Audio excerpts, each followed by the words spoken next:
비과세 보유기간, 거주기간 이 부분이 이제 변경이 됐습니다. 원래부터. 그 1세대 1주택 비과세 혜택 아니면 뭐 일시적 2주택 비과세 혜택 굉장히 쉬웠거든요. 근데 이번에 바뀌면서 진짜 골치가 아파졌습니다. 뭐 자꾸 바뀌니까 너무 힘들어지는데 그래서 현재에 있는 세무사님들도 굉장히 헷갈려하는 부분이다. 근데 이제 오늘 싹 정리를 한번 해드리겠습니다. 이제 더 이상 1세대 1주택의 비과세, 그 보유기간과 거주기간, 기산일 변경에 대한 부분은 헷갈리는 게 없도록 제가 만들어 드리도록 하겠습니다. 자, 기재부의 최근 유권 해석이 다 포함이 되는 내용입니다. 이게 다 듣고 나서도 굉장히 헷갈릴 수가 있어요, 진짜.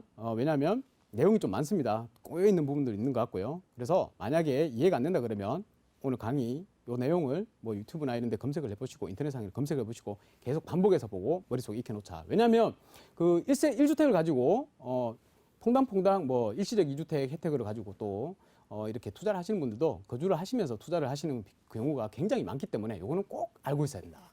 예, 그 부분 명심하시고 이제 한번 지켜봅시다. 자, 일단 1세대 1주택 비과세 혜택에 대한 내용을 먼저 알아야 되겠죠. 언제 1세대 1주택 비과세가 되느냐 요건을 보겠습니다. 자, 1세대가 1주택을 1세대와 1주택에 대한 요건은 뭐 좀 찾아보시면 금방 알 수 있으니까 자, 1세대와 1주택을 2년 이상 보유한 경우 자, 보유했을 때는 자, 양도가액 9억 원까지는 이제 비과세를 받을 수 있습니다. 양도가액이 9억을 초과하는 부분은 또다시 비과세가 안 되고 뭐 장기 보유 특별공제나 그런 걸로 차감을 하는 거고요. 일단 오늘은 비과세만. 자, 9억 원까지는 비과세가 된다. 그러니까 내가 파는 내 주택이 자, 1세대 1주택인데 내 주택이 9억 원이 안 된다. 야, 9억 원이다. 그러면 그 양도 차익을 전부 다 비과세 혜택을 받을 수 있는 거예요. 자, 그리고 자, 그런데 2017년도 8.13 파리 부동산 대책이었죠. 그 다음 날에 조정 지역 내에 주택을 취득한 경우에는 자, 보유기간뿐만 아니라 그 보유기간 중에 거주기간을 2년 이상 있어야 됩니다. 2년 이상 거주를 해야지 비과세 혜택을 받을 수 있다. 조금 더 어려워졌죠, 그죠? 그러니까 조정대상 지역에 파리 대책 이후에 조정대상 지역에 주택을 취득하셨다 그러면 무조건 2년을 거주를 하셔야지 비과세 혜택을 받을 수 있다는 겁니다. 자, 그 내용을 알고 이제 넘어가 봅시다. 자, 이제 그 우리가 주택을 취득해서 양도를 하게 되면 비과세 혜택 보유기간은 언제였냐? 취득에서부터 양도하는 이날까지 전체를 다 무조건 그 보유기간으로 해줬습니다. 거주기간으로 해주고. 자, 그런데 이번에 변경이 됐죠. 원래부터 2021년 1월 1일 이후 양도분부터는 다주택 1세대는 최종적으로 한 주택만 보유하게 된 날로부터 보유기간을 기산한다. 이게 내용이 어려우니까 그림으로 보겠습니다. 자, 그림이 잘 나와 있어요. 자, 일단 3개의 주택을 내가 가지고 있었단 말입니다. 1세대가 3개의 주택을 갖고 있었는데 먼저 A주택을 팔고 그리고 B주택을 팔았습니다. 그리고 나서 마지막에 이제 한 주택이 남았죠. 그러면 1세대에 1주택이 된 거지 않습니까? 1세대가 1주택이 됐으면 내가 요거를 팔 때는 자, 보유기간을 예전에 처음 취득했던 그때부터 보유기간을 쳐줬다는 거예요. 자, 쳐줬기 때문에 내가 마지막 주택을 팔고 당장 그 다음날 팔더라도 얘는 비과세 혜택을 받을 수 있다는 겁니다. 비과세. 그런데 이게 어떻게 바뀌었느냐. 자, 이제는 기존 주택 A주택 팔았어요. 그리고 B주택도 또 팔았단 말입니다. 팔고 나서 마지막 주택을 팔고 나서 내가 얘를 팔라 그러니까 요 마지막 주택 팔고 나서부터 2년을 보유를 해야만 비과세 혜택을 주겠다. 이렇게 바뀌는 겁니다. 그러니까 앞에 게 다 없어지고 여기서 리셋이 돼 버린 거예요. 그리고 나서 리셋되고 그 시점부터 이제 다시 2년을 보유를 해야지 비과세 혜택을 주겠다. 이렇게 바뀌었습니다. 자, 그러면 이제 또 거주 기간도 이제 문제가 되죠. 그래서 유권 해석이 나왔는데요. 2년 보유하는 동안 또 2년 거주도 해야 된다라고 나왔습니다. 뒤쪽에 설명드리겠습니다. 자, 그래서 이제 보면 아까 방금 말씀드렸듯이 자, 1주택 보유기간 기산일이 최초에 이제 변경된 거를 나왔을 때는 어떻게 바뀌었냐면 자, 2021년 1월 1일 그죠? 얼마 안 지났죠? 지금 현재라고 생각하셔도 됩니다. 1주택만 보유한 경우에도 1주택을 보유한 날로부터 보유기간을 기산한다. 그러니까 새로 리셋을 해버린다라는 내용이에요. 자, 그런데 이제 문제가 좀 많이 되니까 2020년 작년 12월 24일 그러니까 크리스마스 이브였죠. 그때 유권 해석이 하나 나왔습니다. 뭐가 나왔느냐? 자, 1주택 보유기간 기산일 해석 변경이 됐는데 2021년 1월 1일 현재에 1주택만 보유한 경우에 1주택을 취득한 날로부터 보유기간은 기산을 해주겠다. 이게 무슨 말이냐? 2021년 1월 1일, 올해 1월 1일에 내가 만약에 다른 거 다 처분하고 한 주택만 남았다. 그러면 마지막 주택 처분하고 나서부터 보유기간을 2년 다시 해야 되는 게 아니고 자, 내가 1월 1일 현재 이 시점에 한 주택만 들고 있다 그러면 그거는 그 주택은 만약에 매도를 한다 그러면 자, 취득일로부터 비과세를 해주겠다. 취득일로부터 보유기간을 정해주겠다라는 내용입니다. 그러니까 좀 더 우리한테 좋게 바뀌었죠. 자, 그리고 여기다가 또 포함되는 게 일시적 2주택도 자, 비과세가 특례가 적용이 된다 그러면 그것도 보유기간은 자, 처음부터 해주겠다라고 했습니다. 자, 그럼 그 말은 다시 말하면 뭐냐? 2021년 1월 1일 현재 2주택 이상 보유한 경우에는 2주택 이상을 보유한 경우에는 다 처분하고 마지막 한 주택이 남았을 때는 자, 한 주택을 보유하게 된 그날로부터만 보유기간을 기산해 주겠다. 그러니까 새로 리셋을 시켜버리겠다. 요 말입니다. 자, 그렇게 바뀌었고요. 자, 그리고 자, 세 번째입니다. 이제 요게 마지막에 이제 1월 14일 날 나왔던 거예요. 최근에. 아, 요게 좀 머리가 좀 아팠습니다. 자, 1주택 비과세 거주기간 기산일의 최신 유권 해석인데요. 내용 한번 보겠습니다. 2주택 이상을 보유한 1세대가 2주택을 보유한 1세대 그러니까 여러 채를 보유했다는 거죠. 다른 주택을 양도하고 조정 대상 지역에 있는 주택만 남은 경우 조정 대상 지역은 뭐죠? 아까 8이 대체 이후에 조정 대상 지역에 있으면 2년 거주해야 되죠. 그 2년 거주해야 되는 주택만 남은 경우에 최종 주택의 1세대 1주택 비과세 특례를 적용받기 위해서는 거주기간도 최종 1주택을 보유하게 된 날로부터 기산한다. 무슨 말입니까? 그러니까 리셋이 되면 거주기간도 리셋이 돼가지고 다시 2년을 거주를 해야 된다는 겁니다. 이거 참 머리 아프게 바뀌었습니다. 이제 일단 내용을 보면 즉 1세대 1주택 비과세 보유기간 그리고 거주기간은 둘 다 똑같이 그냥 세트로 움직인다 이렇게 생각하시면 되겠습니다. 그러니까 만약에 내가 비과세 혜택을 받고 싶다 그러면 마지막 주택 팔고 나서 다시 2년 보유해야 될 뿐만 아니라 다시 그 주택으로 들어가가지고 2년을 살아야지 비과세 혜택을 받을 수 있다는 겁니다. 네, 좀 답답하게 바뀌었습니다. 그러니까 되게 어려워지는 거죠. 자, 이렇게 어려워지니까 이제 막 꼬입니다. 막 생각할 게 많습니다. 이제 그러면 이제 어떻게 해야 되느냐? 자, 1세대 1주택은 보유기간하고 거주기간하고 동시에 두 개 같이 생각해야 됩니다. 이제 판정을 해야 되는데 어떻게 판정을 하냐? 첫 번째, 두 번째, 세 번째 단계로 이렇게 나눠놨습니다. 자, 일단 2021년 1월 1일 현재의 주택수를 확인해야 되고요. 현재의 그 1월 1일 날 아니면 지금 현재 1주택이다. 혹은 일시적 2주택에 해당이 된다. 그러면 당초 취득일부터 계산을 하면 되는 거고요. 그게 아니다. 그러면 2주택 이상 갖고 있다. 그러면 그때는 이제 또 밑으로 내려가야 됩니다. 보유주택을 처분해가지고 일시적 2주택이 됐느냐? 자, 그래. 보유주택을 처분해가지고 일시적 2주택이 됐어. 자, 그러면 주택을 처분하고 남은 주택이 일시적 2주택이 해당이 되면 그거는 당초 취득일부터 보유기간 기산을 해주겠다. 그런데 만약에 자, 일시적 2주택이 안 된다. 그랬을 때는 어떻게 되느냐? 안 된다 그러면 안 돼. 다시 리셋을 해버려야 된다는 거고요. 그리고 신규 주택을 취득을 해서 일시적 2주택이 됐다. 그러니까 또 내가 1월 1일 지나가지고 다시 또 신규 주택을 취득을 해가지고 또 일시적 2주택이 되는 경우도 있습니다. 그렇게 되면 직전 양도주택이 비과세 혜택을 받으면 뭐 보유기간은 예전부터 해주겠다라는 내용이고 직전 양도주택이 과세가 되어버렸다 그러면 또 이거는 또 다시 리셋하겠다.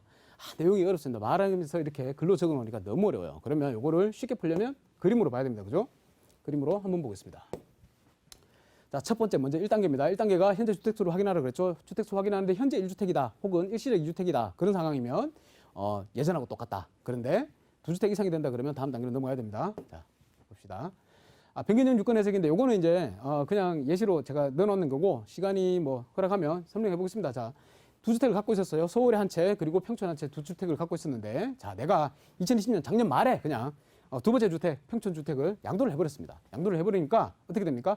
지금은 한 주택이 남았는데 그때 유권 해석 변경 전입니다. 그때는 이거 아무리 작년에 했어도 자, 리셋 해가지고 12월 달부터 다시 보유기간을 2년 동안 있어야지만 A주택을 양도했을 때 기산일로 보유기간을 그렇게 다시 리셋을 해가지고 해주겠다. 그래야지 비과세를 해주겠다. 그럼 만약에 그 전에 팔아버리면 어떻게 되냐? 과세된다 이래가지고 좀 골치가 아팠습니다. 근데 요거를 그래도 그나마 현실적으로 좀 바꿔줬습니다. 변경됐을 때 이제 요거를 이제 기억을 하셔야 되는 거예요. 자, 내가 서울에 주택을 한 채 원래 갖고 있었고 2014년도에 그리고 2018년도에 자, 평촌에 주택을 취득을 했습니다. 주택을 취득을 했는데 자, 취득을 했습니다. 그런데 이제 작년 말에 자, 평촌에 주택을 매도를 했어요. 양도를 했어요. 물론 얘는 일시적 2주택이 아니기 때문에 얘는 2주택을 갖고 있다가 하나를 팔았기 때문에 얘는 과세가 됐겠죠. 과세가 됐습니다. 자, 과세가 되고 이제 내가 현재는 2021년 1월 1일 현재는 한 주택만 남아있었단 말이죠. 한 주택만 남아있으면 얘를 양도할 때는 그러면 어떻게 되느냐? 다시 리셋이 돼가지고 요때부터 해야 되느냐? 그건 아니다. 얘는 요때 당시에 1월 1일 날 당시에 1주택이었기 때문에 1주택자였기 때문에 그 1주택자는 봐준다. 그래서 양도 취득일부터 양도일까지를 다 계산을 해가지고 내가 만약에 요거를 팔고 바로 다음 달에 다음 달에 뭐 3월 달에 판다 하더라도 얘는 비과세 혜택을 해주겠다. 비과세 판정을 해주겠다라는 내용으로 바뀌었습니다.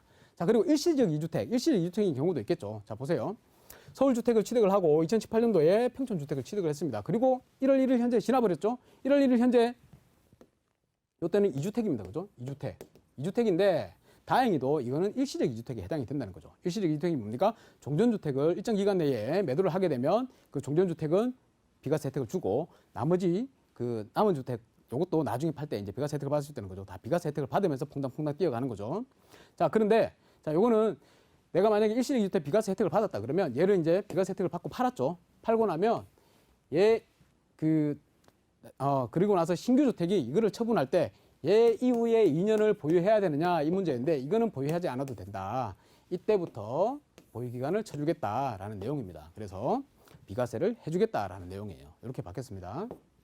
자, 그리고 세 번째로 이제 넘어갑니다.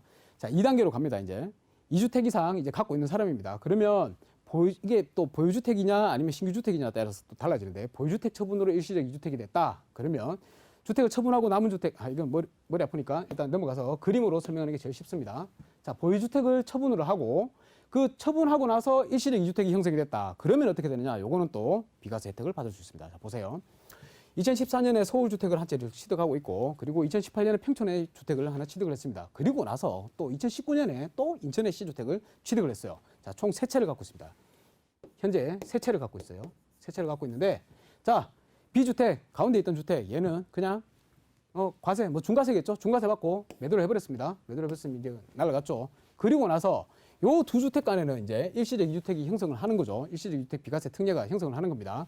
서울주택을 갖고 있다가 인천주택을 팔았는데 요게 종전주택이고 요게 신규주택입니다. 그리고 나서 자, 저 종전주택을 팔아버린단 말이죠. 종전주택을 팔아버리면 이 종전주택은 이 직전의 거를 팔고 난 다음에 이거를 2년을 더 보유를 해야 되느냐? 이건 아니다. 그냥 팔아도 바로 비과세를 해주겠다. 왜냐? 보유기간과 거주기간의 기산일을 자, 최초 취득일로부터 여기까지로 해주겠다라는 내용으로 바뀌었기 때문에 그렇습니다. 비과세 혜택을 받을 수 있다. 자, 그러면 또 그런 문제도 나옵니다. 그러면 내가 가운데 있는 이 주택을 먼저 팔아야지만 일시적 2주택이 형성이 돼가지고 요거를 먼저 팔아야 되느냐고 그렇지는 않습니다. 얘를 팔아가지고 일시적 2주택이 형성이 됐다 그러더라도 똑같이 적용을 받습니다. 자, 보시죠. 자, 내가 1, 2, 3 3개 주택을 ABC 3개 주택을 취득을 나란히 했습니다. 그리고 3주택인 상태예요. 3주택인 상태인데 이 3주택인 상태에서 다시 C주택을 마지막 주택을 양도를 해버렸어요. 이건 물론 과세입니다. 중과세 맞았겠죠. 중과세 맞고 과세했는데 두 개는 일시적 2주택이 성립을 합니다. 성립을 하게 되면 내가 종전주택을 만약에 양도를 한다 했을 때 꼭 여기서부터 해야 되느냐? 그거 아니다. 아까하고 똑같습니다. 이거는 종전주택 얘가 처음에 취득했을 때 그때부터 보유기간과 거주기간을 다 쳐주겠다. 그래서 비과세 혜택을 받을 수 있다라는 내용입니다. 자, 그리고 이제 현재 2주택 이상이다. 자, 보세요. 자, 2021년 1월 1일 현재 자, 2014년에 하나 취득하고 2018년에 평촌에 B주택을 하나 취득을 했습니다. 현재 두 채죠. 두 채인데 이게 만약에 일시적 2주택 비과세 특례가 아니다. 라고 했을 때는 어떻게 되느냐? 자, 그러면 얘를 평촌 이게 뭡니까? 원래 얘를 종전주택을 먼저 팔아야지 비과세 혜택, 일시적 2주택 비과세 혜택이죠. 근데 이상하게 B주택을 양도를 해버렸다는 거예요. 그러면 얘는 어떻게 되느냐? 얘는 비과세 혜택이 아니죠. 과세가 됐죠. 과세가 되면 이때는 얘의 기산일을 얘를 종전주택을 마지막 매도를 했는 그 시점부터 2년을 보유해야지 비과세 혜택을 받을 수 있다는 겁니다. 그래서 만약에 3월 달에 팔아버렸다 그러면 얘는 A주택도 과세가 돼버립니다. 이게 골치가 아파졌습니다. 그죠? 이렇게 기산일을 변경해 놓으니까 막 생각할 게 엄청 많았어요. 자, 그 다음에 세 번째 단계로 신규 취득으로 인해서 또 일시적 2주택이 되는 경우도 있습니다. 요거는 또 어떻게 되냐면 이것도 그림으로 설명드리는 게 나을 것 같습니다. 자, 그림으로 한번 설명드리겠습니다. 자, 보시죠. 자, 신규주택 취득으로 일시적 2주택이 됐을 때 직전 양도주택이 비과세가 됐느냐 또 직전 양도주택이 비과세가 아니냐에 따라서 또 판단 내용이 다릅니다. 자, 내가 2014년에 서울에 주택을 한 채 취득을 하고 2018년에 평촌 B주택을 취득을 했어요. 그리고 두 채인 상황에서 원래 두 채인 상황에서 자, 또다시 자, 이제 C주택을 취득을 하는데 C주택 취득하기 전에 A주택이 요 둘 간에 지금 일시적 2주택 비과세 특례가 적용이 됐죠. 적용이 돼서 얘를 종전주택을 팔아버렸다. 종전주택을 팔고 얘가 비과세 혜택을 받았습니다. 비과세 혜택을 받고 나서 C주택을 다시 또 취득을 했어요. C주택을 취득을 하고 그리고 나서 요 둘 간에 또 비과세 형성이 또 성립이 되죠. 그리고 나서 평촌의 주택을 다시 또 팔아버립니다. 팔아버리면 얘를 종전주택, 얘를 팔았을 때부터 종전주택을 팔았을 때 요때부터 2년을 거주해야 되느냐? 그건 아니다. 왜냐? 얘가 직전주택을 팔았을 때 요 직전주택이 비과세 혜택을 받았기 때문에 이 비과세 혜택의 영속성 유지를 위해서 내가 그 이후에 주택을 팔더라도 비과세 혜택을 받게 해주겠다라고 받겠습니다. 자, 그리고 그럼 또 그런 경우가 있겠죠. 내가 직전주택이 만약에 비과세가 아니고 과세를 받았을 경우는 어떻게 되느냐. 자, 서울에 있는 주택을 취득을 하고 평촌에 비주택을 취득을 하고 그리고 나서 2021년 현재에 자, 이게 주택이 두 채입니다. 아까하고 똑같습니다. 두 채인데 자, 그 일시적 2주택이 아니고 종전주택을 팔아야 되는데 아이고 잘못해가지고 자 비주택, 평촌의 주택을 먼저 팔았다는 거예요. 그러면 얘는 당연히 과세가 되겠죠. 중과세가 나왔을 겁니다. 과세가 되고 나서 그 다음에 또 주택을 한 채 더 취득을 해가지고 일시적 2주택 혜택으로 이렇게 하려고 그랬던 거예요. 자, 그런데 직전의 주택이 과세가 돼버렸으면 요게 과세가 돼버렸단 말이죠. 과세가 돼버렸으면 얘를 종전의 주택을 팔려고 했을 때 얘 마지막 직전 주택 팔고 나서 2년을 더 보유를 하고 또 2년을 또 더 거주를 해줘야지 얘가 비과세 혜택을 받을 수 있다는 겁니다. 안 그러면 과세가 돼버립니다. 자, 그렇게 어렵게 바뀌어버렸습니다. 자, 정리를 한번 해보겠습니다. 정리를 하면 굉장히 복잡해졌습니다만은 정리를 한번 해볼게요. 해당 주택 취득일부터 기산을 한다. 자, 일시적 1세대 1주택 보유기간, 거주기간에 기산일을 어떻게 변경되느냐 정리를 한번 해봤는데 만약에 해당 주택 취득일부터 계산한다라는 내용하고 그리고 직전주택 양도일부터 계산을 한다라는 두 가지 내용이 있습니다. 직전주택 양도일부터 계산한다 그러면 이건 좀 골치가 아파지는 거고요. 자, 해당 주택 취득일부터 내가 보유기간을 처음에 취득했을 때부터 끝까지 지금 팔 때까지 다 쳐준다. 이게 좋은 거죠. 자, 좋은 거는 어떻게 되느냐. 2021년 1월 1일 현재에 한 주택일 경우 그 주택을 매도하게 되면 자, 비과세 혜택을 긴 기간을 보유기간으로 쳐가지고 비과세 혜택을 받을 수 있다. 그리고 2021년 1월 1일 현재 일시적 2주택에 해당됐다. 그러면 얘도 마찬가지로 종전주택 취득일로부터 해당 주택 취득일로부터 기산을 해준다. 그리고 보유주택 중에 일부 주택을 처분한 후에 나머지 주택이 또 일시적 2주택이 됐다. 그러면 얘도 마찬가지로 쭉 긴 기간을 보유기간으로 쳐준다. 자, 그리고 신규 주택 취득하고 일시적으로 2주택이 됐다. 자, 대신에 직전주택 양도했을 때 그 양도했는 주택이 비과세일 경우에는 자, 보유기간 전체를 다 쳐주겠다라는 내용으로 바뀌는 거고요. 자, 그리고 이게 기산일이 변경된다, 리셋된다 하는 건 어떤 경우냐면 이건 좀 골치 아픈 거죠. 안 좋은 거죠. 자, 2021년 1월 현재에 내가 2주택 이상이다. 그러면 요거는 얄짤 없습니다. 마지막 주택을 팔고 나서 종전일이 그 기준점이 기산일이 리셋이 되고 나서 팔아야지만이 비과세 혜택을 받을 수 있습니다. 그 전에 팔아버리면 비과세 혜택이 못 받는 거예요. 자, 신규 주택 취득하고 자, 일시적으로 2주택이 됐는데 그 직전 주택이 만약에 과세가 됐다. 과세가 돼버렸다. 그러면 얘도 마찬가지입니다. 기산일이 리셋이 되어버리기 때문에 골치가 아파집니다. 그래서 여러분들께서 자, 요거 굉장히 중요합니다. 내가 1세대 1주택인 분들 굉장히 많으시잖아요. 아니면 또 다주택이더라도 처분을 하고 마지막 1세대 1주택을 남기고 나서 매도를 해서 비과세 혜택을 받으시는 분들 굉장히 많으실 겁니다. 그런데 그분들이 요거를 잘 모르고 있다 그러시면 굉장히 다 세금으로 다 또 토해내야 되는 그런 아주 심각한 상황이 발생하기 때문에 요거 반드시 잘 기억해 두시고 공부해 두시고 한번 정리하시고 매도 계획을 세우시기를 제가 간곡히 부탁드리겠습니다. 여러분 꼭 한 번 더 돌려보시면서 이해하시기 바랍니다. 제 설명이 어렵더라도 그림을 보면서 잘 이해하시면 될 겁니다. 감사합니다. 이상으로 마치도록 하겠습니다.